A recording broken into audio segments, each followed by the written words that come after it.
يؤتي الحكمة من يشاء আসসালামু আলাইকুম রহমতুল্লাহ নাহমাদুহু ওয়া নুসাল্লি আলা রাসূলিহিল কারীম আম্মা বা'দ। আজকের এই দর্সে আমরা আলোচনা করব ইলমুর রিজাল নাশওয়াতুহু ওয়া তাতাওয়ুরুহু মিনাল কারনিল আউয়ালি ইলা নিহায়াতিল কারনিত তাসি'। এই কিতাবের মধ্যে যে আলোচনা, অর্থাৎ এর একটি গুরুত্বপূর্ণ আলোচনা যে সনদের ব্যবহার কখন শুরু হয়েছে এবং সনদ সম্পর্কে কখন মানুষ প্রশ্ন করা শুরু করেছে, এই সম্পর্কে আমরা জানব। তো আমরা শুরুতেই বলেছিলাম এই কিতাবের মধ্যে 5টি বাব রয়েছে এবং 5টি বাবের অধীনে 14টি ফসল রয়েছে এবং 14টি ফসলের অধীনে 51টি বিষয় আলোচনা করেছেন মুসান্নিফ রাহিমাহুল্লাহ। এর মধ্যে আমরা আলোচনা করছি যে এই কিতাবের মুকাদ্দামার 3টি বিষয়। প্রথম বিষয়টা ছিল ইসনাদ এবং সনদের পরিচয়। দ্বিতীয় বিষয় নিয়ে আজকে আমরা আলোচনা করছি, সেটা হলো সনদের ব্যবহার কখন শুরু হয়েছে এবং সনদ সম্পর্কে মানুষ কখন প্রশ্ন করা শুরু করেছে। গত দর্শে আমাদের আলোচনা গিয়েছে সনদের গুরুত্ব সম্পর্কে। তার সংক্ষিপ্ত কথা ছিল যে এই উম্মত দিনকে গ্রহণ করেছে সনদের মাধ্যমে সাহাবায়ে কেরাম থেকে, এবং সাহাবায়ে কেরামগণ এই দিনকে গ্রহণ করেছেন রাসূল সাল্লাল্লাহু আলাইহি ওয়াসাল্লাম থেকে, এবং রাসূল সাল্লাল্লাহু আলাইহি ওয়াসাল্লাম এই দিনকে গ্রহণ করেছেন সরাসরি রব্বুল ইজ্জা ওয়াল জালাল আল্লাহ তাআলা থেকে এই দিনকে গ্রহণ করেছেন। তাজকিরাতুল হুফাজ গ্রন্থের 1 নম্বর খণ্ডের 2 নম্বর পৃষ্ঠায় এসেছে, হাফেজ আবু আব্দুল্লাহ যাহাবী রাহিমাহুল্লাহ বলেন যে তিনি আবু বকর রাদিয়াল্লাহু তাআলা আনহু এর তরজমা অর্থাৎ জীবনীর মধ্যে উল্লেখ করেন যে ওয়াকানা আউয়ালু মান ইহতাতা ফি কুবুরিল আখবার, যে আবু বকর রাদিয়াল্লাহু তাআলা আনহু হলেন প্রথম ব্যক্তি যিনি হাদিসকে যাচাই বাছাই করার ক্ষেত্রে সর্বপ্রথম এই কাজ করেছেন। অর্থাৎ সর্বপ্রথম কাজ করার মধ্যে আবু বকর রাদিয়াল্লাহু তাআলা আনহু হলেন প্রথম ব্যক্তি। ইবনে শিহাব জুহরি রাহিমাহুল্লাহ তিনি কুসাইবা ইবনে জুয়াইব থেকে বর্ণনা করেন যে একজন দাদি আবু বকর রাদিয়াল্লাহু তাআলা আনহু এর নিকট এসে তিনি মিরাজ চাইলেন যে আমার নাতি মারা গিয়েছে, আমার নাতির সম্পত্তি থেকে আমাকে মিরাজ দেন, মিরাজ চাইলেন।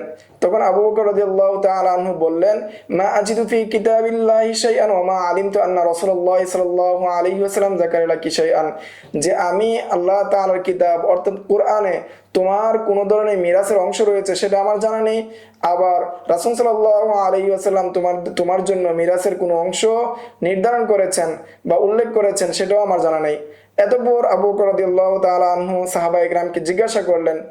এর প্রেক্ষিতে মুগীরা রাদিয়াল্লাহু তাআলা আনহু দাঁড়িয়ে বললেন যে হযরত রাসূলুল্লাহ সাল্লাল্লাহু আলাইহি ওয়াসাল্লাম ইউতিহা সুদুস, যে আমি রাসূল সাল্লাল্লাহু আলাইহি ওয়াসাল্লামের দরবারে ছিলাম, তিনি বৃদ্ধা দাদিকে ষষ্ঠাংশ অর্থাৎ মৃত ব্যক্তির সম্পত্তির 6 ভাগের 1 ভাগ দিয়েছেন। তখন আবু বকর রাদিয়াল্লাহু তাআলা তাকে বললেন যে তোমার সাথে এমন কেউ কি আছে যে তোমার সাথে হাদিসটি শুনেছে? তখন মুহাম্মদ ইবনে মাসলামা রাদিয়াল্লাহু তাআলা আনহু বললেন যে হ্যাঁ, যে আমিও তাদের সাথে ছিলাম, আমি অনুরূপটি কি শুনেছি। যখন আবু বকর রাদিয়াল্লাহু তাআলা আনহু মুগীরা ইবনে শুআবা রাদিয়াল্লাহু আনহুর সাথে মুহাম্মদ ইবনে মাসলামাকে পেয়ে গেলেন, অর্থাৎ হাদিসটির শাহিদ পেয়ে গেলেন বা মুতাবাআত পেয়ে গেলেন, তখন আবু বকর রাদিয়াল্লাহু তাআলা আনহু দাদির জন্য ফয়সালা দিলেন যে সে ষষ্ঠাংশ পাবে। অনুরূপভাবে তাজকিরাতুল হুফাজ গ্রন্থের 1 নম্বর খণ্ডের 6 নম্বর পৃষ্ঠায় এসেছে যে ওমর রাদিয়াল্লাহু তাআলা আনহুর জীবনী উল্লেখ করতে গিয়ে হাফেজ যাহাবী রাহিমাহুল্লাহ বলেন যে হুয়াল্লাযী সান্না লিল মুহাদ্দিসিনা আত-তাসবীতা ফিন নাকলি, যে তিনি হলেন সেই ব্যক্তি যিনি মুহাদ্দিসদের জন্য যে হাদিসের মধ্যে দৃঢ়তা অর্জন করা অর্থাৎ নকলের ক্ষেত্রে দৃঢ়তা অর্জন করার নীতি চালু করেছেন। কেননা ওমর রাদিয়াল্লাহু তাআলা আনহু কখনো কখনো খবরে ওয়াহিদ গ্রহণ করার ক্ষেত্রে একক ব্যক্তির হাদিস গ্রহণ করার ক্ষেত্রে তাওয়াক্কুফ করতেন, অর্থাৎ তিনি তাওয়াক্কুফ অবলম্বন করতেন যদি কোনো হাদিসের বিষয়ে তিনি সন্দেহ মনে করতেন যে হাদিসটা হয়তো রাসূলের না, বা হয়তো তিনি এই ভুল করছেন, বা হয়তো তিনি ভুল বলছেন, শব্দের দিক থেকেই হোক বা মানার দিক থেকেই হোক, হয়তো তিনি ভুল বলছেন, এই চিন্তা করে সন্দেহের চিন্তা করে তিনি হাদিস গ্রহণের ক্ষেত্রে তাওয়াক্কুফ অবলম্বন করতেন। আল্লামা জাররি রাহিমাহুল্লাহ বলেন যে তিনি আবু নাদরা এবং তিনি আবু সাঈদ ইবনে খুদরি রাদিয়াল্লাহু তাআলা থেকে বর্ণনা করেন যে আবু সাঈদ খুদরি রাদিয়াল্লাহু তাআলা বলেন যে আমি একবার আনসারীদের মজলিসে ছিলাম, এমত অবস্থায় আবু মুসা আল-আশআরী রাহিমাহুল্লাহ ভীতসন্ত্রস্ত অবস্থায় আসলেন। তিনি বললেন যে আমি ওমর রাদিয়াল্লাহু তাআলার নিকট 3 বার অনুমতি চাইলাম কিন্তু তিনি আমাকে অনুমতি দেননি, এরপর আমি কি ফিরে আসলাম। এরপর ওমর রাদিয়াল্লাহু তাআলা আমাকে বললেন যে তোমাকে কোন জিনিস বাধা দিল সেখানে অবস্থান করা থেকে, তুমি কেন আরেকটু অপেক্ষা করলে না? তখন আমি ওমর রাদিয়াল্লাহু তাআলাকে বললাম যে আমি আপনার নিকট 3বার অনুমতি চেয়েছি, কিন্তু আপনি অনুমতি দেননি, এই জন্য আমি ফিরে এসেছি। এবং তিনি বললেন যে রাসূল সাল্লাল্লাহু আলাইহি ওয়াসাল্লাম বলেছেন ইযাস্তাআযানা আহাদুকুম সালাসান ফালাম ইউআযান ফালইয়ারজি, যে রাসূল সাল্লাল্লাহু আলাইহি ওয়াসাল্লাম বলেছেন যে তোমাদের মধ্যে কেউ যখন 3বার অনুমতি চায় এবং তাকে কোনো অনুমতি দেওয়া যদি না হয় তাহলে সে যেন ফিরে আসে। তখন ওমর রাদিয়াল্লাহু তাআলা বললেন অতি অবশ্যই তুমি যে হাদিসটি বর্ণনা করলে, তুমি যে রাসূল সাল্লাল্লাহু আলাইহি ওয়াসাল্লামের দিকে নিসবত করে হাদিসটি বর্ণনা করলে, অতি অবশ্যই তুমি এর দলিল পেশ করতে হবে যে তোমাদের মধ্যে এমন কেউ রয়েছে যে হাদিসটি শুনেছে নবী করিম সাল্লাল্লাহু আলাইহি ওয়াসাল্লাম থেকে। তখন উবাই ইবনে কাব রাদিয়াল্লাহু তাআলা বললেন যে হ্যাঁ, আমি হাদিসটি শুনেছি, আমিও এই ছোট দলের মধ্যে ছিলাম এবং আমি হাদিসটি শুনেছি এবং আমি তাদের মধ্যে সবার ছোট ছিলাম। তখন ওমর রাদিয়াল্লাহু তাআলা তার হাদিসটিকে গ্রহণ করলেন। আর এই হাদিসটি অর্থাৎ ইযাস্তাআযানা আহাদুকুম, এই হাদিসটি ইমাম বুখারী রাহমাতুল্লাহি আলাইহি কিতাবুল ইস্তিদান বাবুত তাসলিম ওয়াল ইস্তিদানের মধ্যে উল্লেখ করেছেন। ইমাম ইবনে হাজার আসকালানী রাহমাতুল্লাহি আলাইহি তার ফাতুল বারী কিতাবের 11 নম্বর খণ্ডের 26 নম্বর পৃষ্ঠা অর্থাৎ 6245 নম্বর হাদিসের অধীনে ইবনে হাজার আসকালানী রাহমাতুল্লাহি আলাইহি বলেন ওনার ওফাত হলো 852 হিজরিতে। তিনি বলেন যে কতক সনদে এসেছে যে ওমর রাদিয়াল্লাহু তাআলা আনহু আবু মুসা আশআরী রাদিয়াল্লাহু তাআলাকে বললেন আম্মা ইন্নী লাম আত্তাহিমুকা ওয়ালাকিন্নী আরাদতু আল্লাহ ইয়াতাজাররাআন নাসু আলাল হাদিসি, যে আমি তোমাকে কোনো ধরনের তুহমত দিচ্ছি না, কোনো ধরনের দোষারোপ করছি না, বরং আমি ইচ্ছা করেছি যাতে করে মানুষ রাসূল সাল্লাল্লাহু আলাইহি ওয়াসাল্লামের হাদিসের বিষয়ে দুঃসাহস না দেখায়, অর্থাৎ মিথ্যা বলতে দুঃসাহস না করে। হাফেজ আবু হাতিম ইবনে হিব্বান রাহিমাহুল্লাহ বলেন ওনার ওফাত 354 হিজরিতে। তিনি বলেন যে ওমর রাদিয়াল্লাহু তাআলা আনহুর এই নীতির অনুসরণ করেছেন, অর্থাৎ হাদিস এর ক্ষেত্রে দৃঢ়তা অর্জন করা, অর্থাৎ হাদিসের ক্ষেত্রে যাচাই বাছাই করার ক্ষেত্রে ওমর রাদিয়াল্লাহু তাআলা আনহুকে অনুসরণ করেছেন আলী ইবনে আবি তালিব রাদিয়াল্লাহু তাআলা আনহু। কেননা তিনি যখন তার নিকট অর্থাৎ আলী রাদিয়াল্লাহু তাআলার নিকট কেউ যখন হাদিস বর্ণনা করত তখন তিনি তাকে জিজ্ঞাসা করতেন যে তখন তিনি তাকে মানে কসম দিতেন যে তুমি যে হাদিসটা বর্ণনা করছো সেই হাদিসটা কি আল্লাহ রাসূলের, সত্যি কি আল্লাহ রাসূলের, তুমি কসম করে বলো। তিনি কসম দিয়ে তাকে জিজ্ঞাসা করতেন। যে এর দ্বারা উদ্দেশ্য এই না যে সাহাবায়ে কেরামদেরকে তিনি যে জিজ্ঞাসা করতেন বা যারা হাদিস বর্ণনা করতেন তাদেরকে জিজ্ঞাসা করতেন এই জন্য না যে তারা মিথ্যার অভিযোগে অভিযুক্ত বা তারা তুহমত রেওয়ায়েতে তারা কি এই মিথ্যার অভিযোগে অভিযুক্ত, বিষয়টা এমন না, বরং তারা মামুন ছিলেন এবং তাদেরকে তিনি শেখাতে চাইতেন যাতে করে কোনোভাবেই যাতে রাসূল সাল্লাল্লাহু আলাইহি ওয়াসাল্লামের উপর বা রাসূল সাল্লাল্লাহু আলাইহি ওয়াসাল্লামের নামে কেউ মিথ্যা না বলে। আবু হাতিম ইবনে হিব্বান রাহিমাহুল্লাহ আরো বলেন হাদান আউয়ালু মান ফাত্তাশা আনির রিজালি ফিল রিওয়ায়া ওয়া বাহসান আনিন নাকলি ফিল আখবারি, যে এই দুই ব্যক্তি হলেন প্রথম ব্যক্তি যারা রিজাল সম্পর্কে কি করেছেন, তাফতিশ করেছেন, রিজাল সম্পর্কে জিজ্ঞাসা করেছেন রিওয়ায়াতের ক্ষেত্রে এবং গবেষণার ক্ষেত্রে বা বিভিন্ন বিষয়ের ক্ষেত্রে হাদিসের ক্ষেত্রে কি করেছেন, তারা তাফতিশ করেছেন, যাচাই বাছাই করেছেন, তারাই হলেন প্রথম দুইজন। এরপর অর্থাৎ ওমর রাদিয়াল্লাহু তাআলা এবং আলী রাদিয়াল্লাহু তাআলা অনুকরণ করে পরবর্তীরা অনুরূপটা করেছেন। তাদের এই কঠোরতা অর্থাৎ আলী রাদিয়াল্লাহু তাআলা এবং ওমর রাদিয়াল্লাহু তাআলা অথবা আবু বকর রাদিয়াল্লাহু তাআলা এদের কঠোরতা সাহাবায়ে কেরামের উপর এই বিষয়ে শুধু একমাত্র উদ্দেশ্য ছিল যাতে করে রাসূল সাল্লাল্লাহু আলাইহি ওয়াসাল্লামের নামে কেউ মিথ্যা হাদিস না বানায়। এই তাদের মূল উদ্দেশ্য এটা ছিল না যে তারা অর্থাৎ সাহাবায়ে কেরামগণ অথবা যারা হাদিস বর্ণনা করছেন তারা মিথ্যার অভিযোগ অভিযুক্ত বা রিওয়ায়াতে মিথ্যাবাদী হিসেবে তারা পরিচিত, এটা তাদের উদ্দেশ্য না। এই যে আলোচনা হলো এই আলোচনা দ্বারা সুস্পষ্ট বোঝা যায় যে সনদ নিয়ে গবেষণা করা বা সনদ নিয়ে যাচাই বাছাই করা এবং সনদ সম্পর্কে প্রশ্ন করা এটা একদম শুরুর সময় অর্থাৎ নবুয়তের পূর্ববর্তী সময়টার মধ্যেই কি শুরু হয়ে গিয়েছিল। কিন্তু এই সনদ সম্পর্কে বেশি পরিমাণে জিজ্ঞাসা করা, তাফতিশ করা এবং সনদ সম্পর্কে মানুষের কালাম বেশি হওয়া এটা হয়েছিল আব্দুল্লাহ ইবনে সাবার ফিতনার সময় থেকে, অর্থাৎ উসমান রাদিয়াল্লাহু তাআলা আনহু এর খেলাফতের শেষ সময় থেকে এই সম্পর্কে মানুষের জিজ্ঞাসা বেড়ে গিয়েছিল।